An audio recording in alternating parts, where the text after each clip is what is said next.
Selamat datang lagi di sesi penyelaman mendalam kita. Kali ini kita pegang dokumen penting nih. Surat edaran dari Kemendikdasmen nomor 13 tahun 2025. Betul, ini penting banget. Iya kan?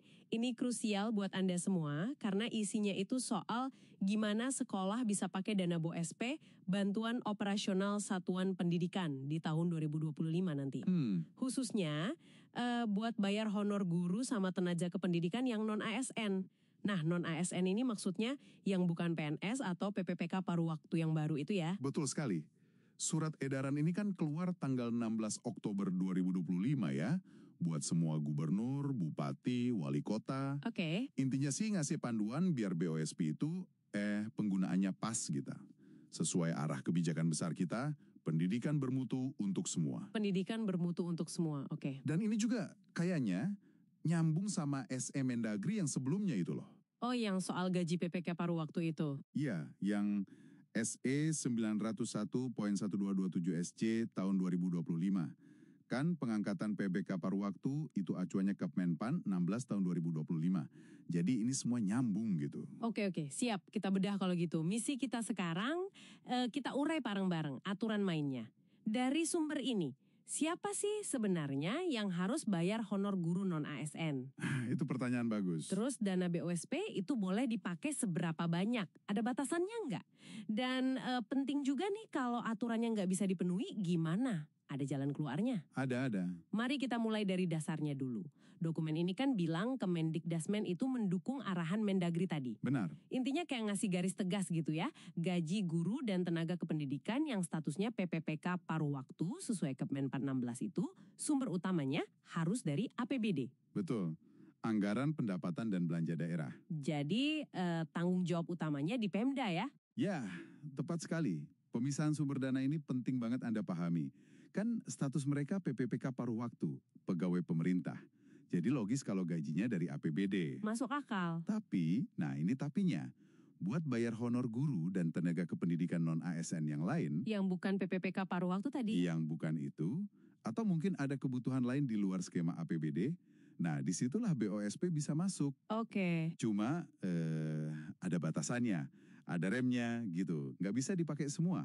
Oh gitu, berapa batasannya? Sesuai Permenjuknis BOSP nomor 8 tahun 2025, itu maksimalnya 20% dari total BOSP buat sekolah negeri. 20%? Dan 40% buat sekolah swasta. Angka ini kunci nih, perlu dicatat. Oke, jelas ya, 20% negeri, 40% swasta dari BOSP buat honor non-ASN di luar PPPK paruh waktu. Nah, surat edaran ini juga kayaknya minta Pemda, Bupati, Wali Kota buat mastiin dua hal jalan bareng. Apa aja tuh? Pertama, penggunaan APBD buat gaji PPK paruh waktu itu harus benar-benar sesuai arahan Mendagri. Oke, itu yang pertama. Kedua, ya penggunaan BOSP buat honor non-ASN tadi juga wajib patuh sama batas persentase 20%, 40% sesuai Permenjuknis. Kedengarannya ketat juga ya? Memang aturannya jelas. Tapi, nah ini sering jadi pertanyaan kan, gimana kalau APBD Pemda itu ternyata kurang, nggak cukup buat gaji PPK paruh waktu yang udah diangkat sesuai Kepmenpan 16. Nah iya, gimana tuh? Tenang, surat edaran ini udah antisipasi kayaknya. Jadi kalau Pemda udah hitung-hitung, udah analisis dan memang APBD-nya kurang, mereka bisa mengajukan permohonan khusus. Permohonan kemana? Ke Kemendikdasmen. Minta izin biar bisa pakai dana BOSP buat nutupin kekurangan bayar honor PPK paruh waktu itu. Oh, jadi bisa pakai BOSP juga buat PPK paruh waktu tapi harus lewat permohonan dulu kalau APBD kurang. Betul, jadi ada mekanisme pengecualiannya. Ya mungkin buat daerah yang kapasitas fiskalnya terbatas, kan ini jadi solusi. Menarik. Jadi ada safety net ya. Nah, selain itu tadi disebut ada fleksibilitas lain. Iya, ada lagi. Gimana kalau ada sekolah, mungkin negeri atau swasta, yang setelah diverifikasi gitu ternyata nggak sanggup memenuhi batas 20% atau 40% tadi. Maksudnya buat bayar honor non-ASN dari BOSP itu? Betul. Mungkin kebutuhan honorernya banyak banget di sekolah itu. Nah, Pemda bisa bantu juga. Gimana caranya? Pemda bisa ajukan permohonan namanya diskresi atas nama sekolah itu ke Kemendikdasmen. Minta kelonggaran gitu. Oh, jadi ada dua jalur permohonan ya. Satu, kalau APBD kurang buat PPPK paruh waktu. Satu lagi, kalau sekolah nggak sanggup penuhi batas persen BOSPE buat non-ASN lain. Tepat.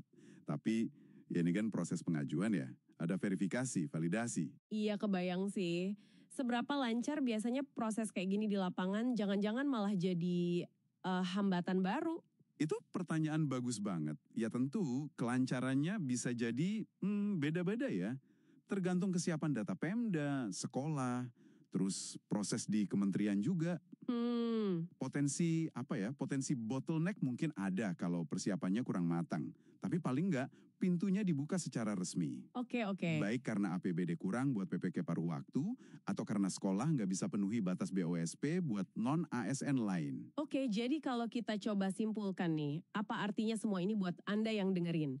Surat edaran ini kayak mempertegas lagi ya pembagian perannya. Iya, memperjelas. Pemda lewat APBD itu tanggung jawab utama buat gaji PPK paruh waktu.